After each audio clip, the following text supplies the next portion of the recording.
Hi guys! Get ready with me! Unaan ko na kayo, hindi ako makeup guru, pero isi-share ko lang sa inyo yung mga products na nilalive ko araw-araw at para makita nyo na ginagamit ko talaga siya. Oh, ayan, no filter tayo ha. Kita nyo yung mga chismis ko, mawawala yun mamaya. So, sabi ko sa live, inuuna ko to. Ito si JMCY. So, ito, long-lasting fixing spray. So, ito unahin natin. Ano ah? Ayan, spray na tayo sa face. Okay, ay! Kaya lang natin siyang matuyo. So, ang next ko, ito si Eliza Everlock. So, ang shade nito is W10. Kita nyo naman ito. Nakita nyo yung mga chismis na yun, mawawala yan mamaya. And then, ito meron silang isang box. Ayan. Sa loob ng box, meron silang tatlong powder puff cotton candy. Yun yung tawag niya kasi ang cute ng mga design. So, ito for wet, dry, and ito ginagamit ko na lang siya kunwari sa eye bags, ganyan yung magtatang concealer, or ginagamit ko siya pang blush kapag nasusobrahan na yung blush. So, ang gagamitin ko ngayon is dry. Huwag muna tayo mag-wet. Kasi dito lang naman tayo sa bahay. Ayan. So, ako kasi, pag nag-foundation ako, nilalagay ko dito. Ayan na.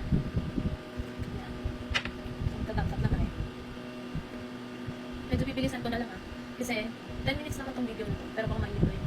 So, kanina, di ba? Ayan. Ayan. Dito muna tayo sa half. Para makita niyo yung coverage. Yes, the coverage. Sinasabi ko sa inyo, pag di ko pa kayo nabuto ng lagay na to, ewan ko na lang talaga, te. Ayan yung coverage niya. Coverage. Ayan. Oh. Dry lang yung gamit ko, pero ganyan ang coverage niya. Ito yung meron. Ito yung wala. Kita nyo? Ba? Okay, tapusin mo na yung magkabila.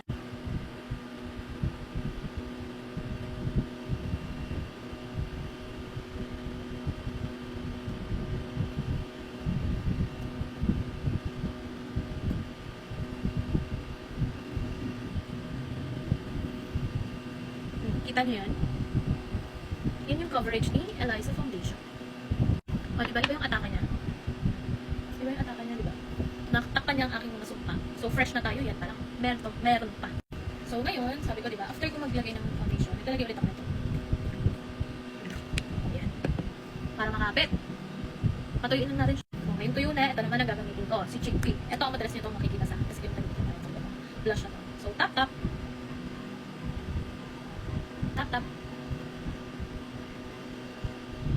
Ibang atake ng blush na to sa akin. Ganyan ang atake niya.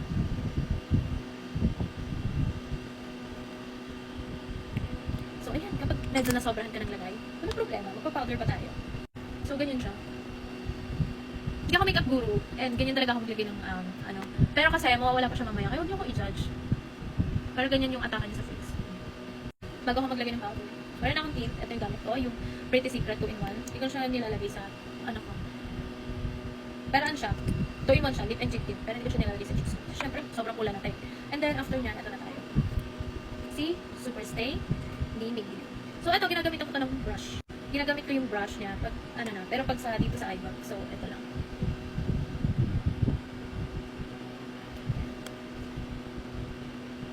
Sa eyes, ito ginagamit ko.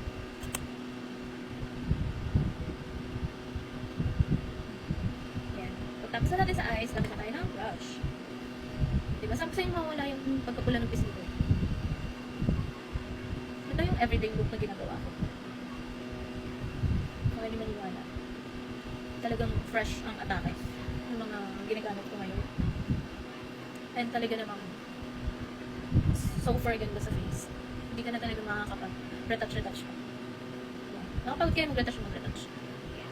So, ayun lang. Ganyan lang kasimple. Lahat ng shinare ko sa inyo sa live ko, lagi ko siya ginagamit eh. And the secret ko talaga kung bakit nagiging fresh ko. Tapos, apply lang natin yung buhok natin. So, ayan guys. Niladat ko na yung buhok ko. Medyo paghag na siya ngayon kasi nakikita ko siyang paidot-idot kanina. Pero ganyan siya. Ganyan lang yung everyday look ko. And eto lang din yung, kung nakita niyo yung live ko, yung picture ko doon na naka-input, ganyan lang din yung ayos ko. And yun nga, hindi naman nagre-retouch kasi eto na siya. Diba? Super simple lang talaga niya. And simple lang naman din ako mag-ayos. Pero ayan, kita niyo diba? Ganda niya sa skin. No need na talaga mag-retouch and hindi nagiging oil yung face mo. Kasi nga, good siya for oily skin. So, ang atake naman yan, parang hindi naman siya super dry tingnan, pero ibang atake ng ayos natin eh. Diba? So, kahit mag-thirst trap pa dyan, hindi mo na kailangan ng filter eh. Diba? Takpan niyo yung mga chismis sa mukha. And I love this products. So, kung gusto mo mag-avail ng mga products na to, nandito lang sa aking mga links sa Yellow Basket. So, yun lang.